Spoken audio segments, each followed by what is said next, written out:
भारत में अगर किसी एक वर्ग की सबसे ज्यादा हालत खराब होती है तो वह मिडिल क्लास होता है। यह वह वर्ग है जो न पूरी तरह गरीब होता है और न ही पूरी तरह अमीर। मिडिल क्लास वह होता है जो हर महीने अपनी सैलरी आने से पहले ही उसका पूरा हिसाब लगा चुका होता है। घर का किराया, बच्चों की फीस, मोबाइल का ईएमआई, बिजली का बिल, इंटरनेट, राशन, पेट्रोल, सब कुछ पहले से तय होता है। लेकिन इसके बावजूद मिडिल क्लास के दिल में एक सपना जरूर होता है, एक अच्छी कार का सपना। भारत में कार सिर्फ एक गाड़ी नहीं होती, कार एक पहचान होती है। लोग ये नहीं देखते कि आपने कितनी मेहनत की, लोग ये देखते हैं कि आप कौन सी गाड़ी में आते हो। और इसी शो ऑफ और समाज के दबाव में मिडिल क्लास आदमी कई बार अपनी औकात से बड़ी गाड़ी खरीद लेता है। उसे लगता है कि थोड़ा एडजस्ट कर लेंगे, थोड़ी ईएमआई बढ़ जाएगी तो क्या हुआ, एक बार ले ली तो सब मैनेज हो जाएगा। लेकिन असली कहानी कार खरीदने के बाद शुरू होती है, जब हर महीने जेब से खून निकलने लगता है। आज हम ऐसी ही 5 गाड़ियों की बात करेंगे जो देखने में तो प्रीमियम और शानदार हैं, लेकिन मिडिल क्लास के लिए एक स्लो पॉइजन जैसी हैं। ये गाड़ियां धीरे धीरे आपकी सैलरी, आपकी सेविंग और आपकी नींद तीनों खा जाती हैं। और इस लिस्ट की पहली गाड़ी है Hyundai i20। Hyundai i20 एक ऐसी कार है जो पहली नजर में ही मिडिल क्लास का दिल जीत लेती है। इसके शार्प लुक्स, बड़ी ग्रिल, एलईडी लाइट्स और अंदर का प्रीमियम इंटीरियर देखकर ऐसा लगता है कि यह गाड़ी किसी अमीर आदमी की होनी चाहिए। जब कोई मिडिल क्लास आदमी इसे शोरूम में देखता है तो उसके दिमाग में तुरंत यही आता है कि अगर यह गाड़ी घर आ गई तो मोहल्ले में इज्जत बढ़ जाएगी, रिश्तेदार भी तारीफ करेंगे और खुद को भी एक अलग फील मिलेगा। लेकिन यही i20 असल में मिडिल क्लास के लिए सबसे बड़ा जाल बन जाती है। Hyundai i20 अब पेट्रोल इंजन के साथ आती है और इसकी सबसे बड़ी समस्या है इसका माइलेज और मेंटेनेंस। शहर में यह गाड़ी मुश्किल से 15 से 16 किलोमीटर प्रति लीटर का माइलेज देती है। इसका मतलब यह हुआ कि अगर आप रोज ऑफिस आते जाते हैं, बच्चों को स्कूल छोड़ते हैं, मार्केट जाते हैं, तो महीने का पेट्रोल खर्च बहुत तेजी से बढ़ने लगता है। जो मिडिल क्लास आदमी पहले 3 से 4 हजार का पेट्रोल डालता था, वही इस गाड़ी में 7 से 8 हजार या उससे भी ज्यादा खर्च करने लगता है। ऊपर से इसका मेंटेनेंस भी सस्ता नहीं है, क्योंकि यह एक प्रीमियम हैचबैक है। इसके स्पेयर पार्ट्स, सर्विस चार्ज और इंश्योरेंस भी प्रीमियम ही होते हैं। एक छोटी सी सर्विस भी कई बार ऐसा बिल पकड़ा देती है कि आदमी सोच में पड़ जाता है कि क्या सच में मैंने सही गाड़ी खरीदी थी। कुछ लोग सोचते हैं कि बाहर से सीएनजी लगवा लेंगे तो खर्च कम हो जाएगा, लेकिन i20 के साथ यह और भी खतरनाक साबित होता है। सीएनजी लगवाने से गाड़ी का परफॉर्मेंस गिरता है, माइलेज बहुत खास नहीं बढ़ता और ऊपर से मेंटेनेंस और खराब हो जाता है। कई बार तो सीएनजी के बाद कार में ऐसे ऐसे इश्यू आने लगते हैं कि सर्विस सेंटर के चक्कर लगाने पड़ते हैं। i20 वह गाड़ी है जिसे खरीदने के बाद लोग पेट्रोल पंप पर रेट देखने नहीं जाते, बल्कि यह देखने जाते हैं कि आज उनका बजट कितना डूबेगा। महीने की ईएमआई अलग, पेट्रोल अलग, सर्विस अलग और अंत में सेविंग शून्य। अगर आपकी महीने की इनकम 50,000 रुपए से ऊपर नहीं है तो i20 आपके लिए एक रिस्की फैसला है, क्योंकि यह गाड़ी धीरे धीरे आपकी सैलरी को खा जाएगी और आपको ऐसा महसूस कराएगी कि आपके पास गाड़ी तो है लेकिन उसे चलाने के पैसे नहीं हैं। सबसे दर्दनाक बात तब होती है जब आप कुछ साल बाद इस गाड़ी को सेकंड हैंड बेचने जाते हैं। तब आपको पता चलता है कि जिस गाड़ी के लिए आपने खून पसीना लगाया था, बाजार में उसकी कीमत बहुत कम लगाई जाती है। मतलब जितना पैसा आपने इसमें डाला उसका आधा भी वापस नहीं मिलता। i20 बुरी गाड़ी नहीं है, यह एक शानदार, स्टाइलिश और अच्छी परफॉर्मेंस वाली कार है। लेकिन यह उन लोगों के लिए है जिनकी इनकम मजबूत है। मिडिल क्लास के लिए यह गाड़ी एक ऐसी चमकदार चीज है जो दूर से खूबसूरत लगती है लेकिन पास आने पर जेब में आग लगा देती है। स्कोडा एक ऐसा नाम है जिसे सुनते ही दिमाग में एक ही बात आती है, German engineering, solid build quality और प्रीमियम फील। जब कोई मिडिल क्लास आदमी स्कोडा की कोई गाड़ी जैसे कुशाक, स्लाविया या पुरानी रैपिड देखता है तो उसके दिमाग में तुरंत यह आता है कि इस प्राइस में इतनी बड़ी, इतनी भारी और इतनी प्रीमियम कार मिल रही है तो इससे अच्छा डील क्या होगा। यहीं पर सबसे बड़ा जाल शुरू होता है। स्कोडा की गाड़ियां खरीदने में जितनी आकर्षक लगती हैं, उन्हें पालना उतना ही मुश्किल होता है। यह बिल्कुल हाथी खरीदने जैसा है। खरीद तो लोगे, लेकिन उसे खिलाना, संभालना और जिंदा रखना बहुत महंगा पड़ता है। मिडिल क्लास फैमिली अक्सर यही गलती करती है कि वह सिर्फ शोरूम की कीमत देखती है, लेकिन बाद के खर्चों को नजरअंदाज कर देती है। स्कोडा की किसी भी गाड़ी का सबसे बड़ा दुश्मन है उसका मेंटेनेंस। इसकी सर्विस कॉस्ट मारुति, ह्युंडई या टाटा से कई गुना ज्यादा होती है। एक छोटी सी चीज खराब हो जाए तो भी बिल ऐसा आता है कि आदमी सोचने लगता है कि इतने में तो मेरी पुरानी बाइक ठीक हो जाती। स्कोडा की गाड़ियों में स्पेयर पार्ट्स भी बड़ी समस्या है। मारुति के पार्ट्स हर गली, हर मोहल्ले में मिल जाते हैं, लेकिन स्कोडा के पार्ट्स के लिए आपको या तो सर्विस सेंटर जाना पड़ेगा या फिर इंटरनेट पर खोज करनी पड़ेगी। और जब पार्ट मिलेगा तब पता चलेगा कि उसका दाम आपके पूरे महीने के राशन से ज्यादा है। अब माइलेज की बात करें। स्कोडा की पेट्रोल गाड़ियां हाईवे पर तो ठीक ठाक माइलेज दे देती हैं, लेकिन जैसे ही आप शहर के ट्रैफिक में फंसते हैं, यह गाड़ियां पेट्रोल पीने लगती हैं। आधा घंटा जाम में फंस गए तो ऐसा लगता है कि टंकी खाली हो गई। मिडिल क्लास आदमी के लिए यह बहुत बड़ा टेंशन बन जाता है, क्योंकि हर हफ्ते पेट्रोल पंप जाना उसकी आदत नहीं होती। कुछ लोग सोचते हैं कि स्कोडा में सीएनजी लगवा लेंगे, लेकिन स्कोडा जैसी प्रीमियम जर्मन कार में सीएनजी लगवाना मतलब अपनी ही गाड़ी की इज्जत उतार देना। इससे परफॉर्मेंस भी खराब होती है और इंजन की लाइफ भी। ऊपर से कंपनी की वारंटी भी खत्म हो जाती है। यानी थोड़े पैसे बचाने के चक्कर में आप लाखों का नुकसान कर सकते हैं। और फिर आती है रीसेल वैल्यू की बात। स्कोडा की गाड़ियों को सेकंड हैंड मार्केट में बेचना बहुत मुश्किल होता है। लोग इनके मेंटेनेंस और पार्ट्स के डर से इन्हें मिगे लेने से कतराते हैं। इसीलिए जब आप बेचने जाते हो तो डीलर आपको ऐसा दाम बताते हैं कि दिल टूट जाता है।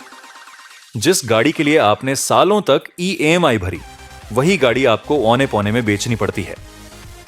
स्कोडा की गाड़ियां उन लोगों के लिए हैं जिनकी इनकम मजबूत है और जिनके पास हर महीने गाड़ी पर खर्च करने के लिए एक्स्ट्रा पैसा होता है। लेकिन मिडिल क्लास फैमिली के लिए यह गाड़ी एक ऐसा सपना बन जाती है जो जागने के बाद डरावना लगने लगता है। इसीलिए अगर आपकी सैलरी सीमित है और घर के खर्च पहले से भारी हैं, तो स्कोडा जैसी गाड़ी लेना मतलब खुद को हर महीने मानसिक और आर्थिक टेंशन में डालना। महिंद्रा थार इंडिया की उन गाड़ियों में से एक है जिसे लोग सिर्फ गाड़ी नहीं, एक स्टेटस सिंबल मानते हैं। थार का लुक ऐसा है कि सड़क पर निकलते ही लोग मुड़ मुड़ कर देखते हैं। ऊंचा स्टांस, चौड़े टायर, भारी बॉडी और रफ एंड टफ फील, ये सब मिलकर थार को एक ऐसी गाड़ी बना देता है जिसे देखकर मिडिल क्लास आदमी भी सपना देखने लगता है कि काश मेरे पास भी ये होती। लेकिन थार एक ऐसी गाड़ी है जो देखने में जितनी ताकतवर लगती है, मिडिल क्लास की जेब पर उतनी ही बेरहम साबित होती है। सबसे पहले बात करते हैं माइलेज की। महिंद्रा थार पेट्रोल में मुश्किल से 10 किलोमीटर प्रति लीटर और डीजल में लगभग 12 किलोमीटर प्रति लीटर का माइलेज देती है। इसका मतलब ये हुआ कि आप जितना ज्यादा इसे चलाओगे, उतना ज्यादा पेट्रोल पंप पर पैसा छोड़ोगे। मिडिल क्लास आदमी के लिए पेट्रोल का बढ़ता खर्च सबसे बड़ा सिरदर्द होता है और थार इसमें कोई रहम नहीं दिखाती। थार का दूसरा बड़ा दुश्मन है उसकी ईएमआई। इस गाड़ी की कीमत करीब 12 से 15 लाख तक जाती है। अब अगर आपने इसे लोन पर लिया है तो हर महीने 20 से 30 हजार रुपए की ईएमआई देना पड़ेगा। और जब ये ईएमआई पेट्रोल, इंश्योरेंस और सर्विस के साथ जुड़ जाती है, तब एक मिडिल क्लास फैमिली की पूरी सैलरी सिर्फ गाड़ी में चली जाती है। थार में या तो आप गाड़ी चलाओ या ईएमआई भरो, दोनों एक साथ आराम से नहीं हो पाते। थार उन लोगों के लिए बनी है जो रोड प्रेजेंस, स्टाइल और ऑफ रोडिंग को सबसे ऊपर रखते हैं। लेकिन मिडिल क्लास फैमिली के लिए सबसे जरूरी चीज होती है माइलेज, मेंटेनेंस और रीसेल वैल्यू। और थार इन तीनों मामलों में मिडिल क्लास को निराश कर देती है। मेंटेनेंस की बात करें तो थार कोई साधारण गाड़ी नहीं है। इसके टायर महंगे हैं, इसके पार्ट्स भारी हैं और सर्विस भी सस्ती नहीं है। एक छोटा सा एक्सीडेंट या स्क्रैच भी जेब पर बड़ा असर डाल सकता है। सबसे दर्दनाक बात तब होती है जब मिडिल क्लास आदमी सिर्फ दिखावे के लिए थार खरीद लेता है। बाहर से लोग सोचते हैं कि वो बहुत अमीर है, लेकिन घर के अंदर हालत ये होती है कि हर महीने खर्च काट काट कर चलाना पड़ता है। कई बार तो लोग शादी, फंक्शन या ट्रिप के लिए भी पैसे उधार लेने लगते हैं, क्योंकि सारा पैसा गाड़ी में फंसा होता है। थार उन लोगों के लिए परफेक्ट है जिनकी महीने की इनकम 70 से 80 हजार से ऊपर है और जिनके पास गाड़ी के खर्च के लिए अलग से बजट होता है। लेकिन जो लोग 30 से 40 हजार की सैलरी में इसे लेने का सपना देखते हैं, वे अपने परिवार के साथ अन्याय करते हैं। थार एक शानदार गाड़ी है, लेकिन गलत आदमी के हाथ में पड़ जाए तो ये लग्जरी नहीं, बोझ बन जाती है। टाटा हैरियर उन गाड़ियों में से एक है जो पहली नजर में ही मिडिल क्लास का दिल जीत लेती है। बड़ी एसयूवी, चौड़ा बॉडी, दमदार रोड प्रेजेंस और टाटा का नाम, ये सब मिलकर ऐसा लगता है कि ये गाड़ी किसी अमीर आदमी की होनी चाहिए। लेकिन हैरियर की कीमत ऐसी है कि मिडिल क्लास आदमी भी सोचने लगता है कि थोड़ा खींच लेंगे, थोड़ा एडजस्ट कर लेंगे, ये गाड़ी ले ही लेते हैं। और यही सोच सबसे बड़ी गलती बन जाती है। टाटा हैरियर का सबसे बड़ा दुश्मन है उसका खर्च। ये गाड़ी डीजल इंजन के साथ आती है और इसका माइलेज शहर में मुश्किल से 11 से 12 किलोमीटर प्रति लीटर तक रहता है। इसका मतलब ये हुआ कि पेट्रोल की जगह डीजल होने के बावजूद जेब पर मार कम नहीं पड़ती। रोज चलाने पर महीने का फ्यूल खर्च बहुत तेजी से बढ़ जाता है। लेकिन माइलेज से भी बड़ा दर्द है इसका मेंटेनेंस और इलेक्ट्रॉनिक सिस्टम। हैरियर एक हाई टेक एसयूवी है जिसमें सेंसर, वार्निंग लाइट्स और इलेक्ट्रॉनिक फीचर्स बहुत ज्यादा है।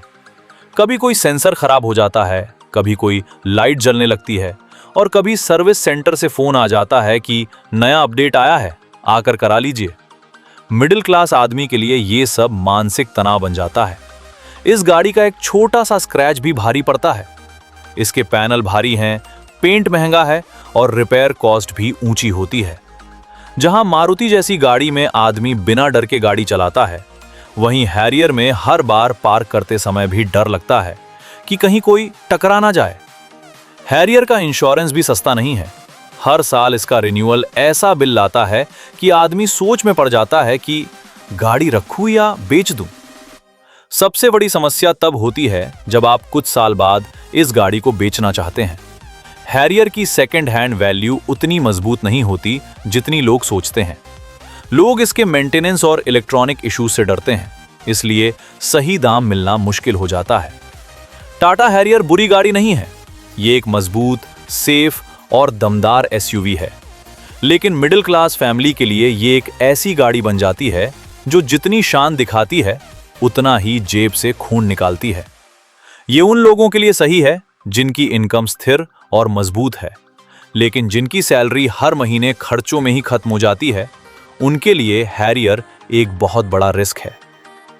ह्यूंडई वर्ना हमेशा से ही इंडिया की सबसे पसंदीदा सेडान में से एक रही है। नई वर्ना तो और भी ज्यादा स्पोर्टी, लो स्लंग और प्रीमियम दिखती है। जब कोई मिडिल क्लास आदमी इसे सड़क पर देखता है तो उसे लगता है कि ये गाड़ी रखने वाला इंसान जरूर बहुत सेटल होगा। लंबा बोनट, तेज डिजाइन और अंदर का लग्जरी फील, सब कुछ ऐसा लगता है जैसे ये गाड़ी सीधे किसी बड़े ऑफिस के बॉस के लिए बनी हो। लेकिन वर्ना की असली कहानी शोरूम से निकलने के बाद शुरू होती है। आज की वर्ना सिर्फ पेट्रोल इंजन में आती है और यहीं से मिडिल क्लास की परेशानी शुरू हो जाती है। पेट्रोल वर्ना शहर में मुश्किल से 10 से 12 किलोमीटर प्रति लीटर का माइलेज देती है। इसका मतलब यह हुआ कि हर महीने पेट्रोल पर बहुत बड़ा खर्च आने वाला है। जो आदमी पहले 3 से 4 हजार रुपए में महीने का पेट्रोल निकाल लेता था, वही वर्ना में 8 से 10 हजार रुपए तक पहुंच सकता है। इसके ऊपर इसका मेंटेनेंस भी सस्ता नहीं है। ये एक प्रीमियम सेडान है, इसलिए इसके पार्ट्स, सर्विस और इंश्योरेंस भी प्रीमियम ही होते हैं। सर्विस सेंटर से जब बिल आता है तो मिडिल क्लास आदमी सोचने लगता है कि इतने में तो घर का पूरा महीना निकल जाता। कई लोग इसमें भी बाहर से सीएनजी लगवाने की सोचते हैं, लेकिन ऐसा करने से न सिर्फ गाड़ी की परफॉर्मेंस गिरती है, बल्कि इसकी पूरी प्रीमियम फील भी खत्म हो जाती है। ऊपर से इंजन की लाइफ और वारंटी पर भी असर पड़ता है। मतलब थोड़े पैसे बचाने के चक्कर में आप बड़ी मुसीबत खरीद लेते हैं। वर्ना की ग्राउंड क्लियरेंस भी बहुत ज्यादा नहीं है। हर स्पीड ब्रेकर, हर खराब सड़क पर इसे धीरे निकालना पड़ता है। जरा सी नीचे से आवाज आई और पूरा दिन खराब। मिडिल क्लास आदमी के लिए यह टेंशन और बढ़ जाती है, क्योंकि उसे हर चीज का डर लगा रहता है। वर्ना एक शानदार सेडान है, आरामदायक, तेज और हाईवे पर मजेदार।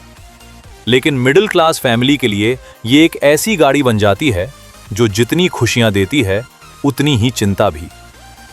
अगर आपको ये वीडियो आंखें खोलने वाली लग रही है तो एक छोटा सा काम कर दो, इस वीडियो को लाइक कर दो ताकि ये उन लोगों तक भी पहुंचे जो ऐसी गलती करने वाले हैं। इन पांचों गाड़ियों में कोई भी गाड़ी बुरी नहीं है। Hyundai i20, Škoda, महिंद्रा थर, टाटा हैरियर और Hyundai वर्ना, ये सब अपने अपने सेगमेंट की शानदार कारें हैं।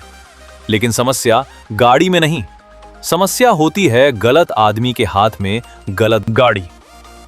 मिडिल क्लास के लिए गाड़ी सिर्फ एक सपना नहीं होती, वो एक जिम्मेदारी होती है। हर महीने EMI, पेट्रोल, सर्विस, इंश्योरेंस और कभी कभी रिपेयर, ये सब मिलकर एक बड़ा बोझ बन जाता है।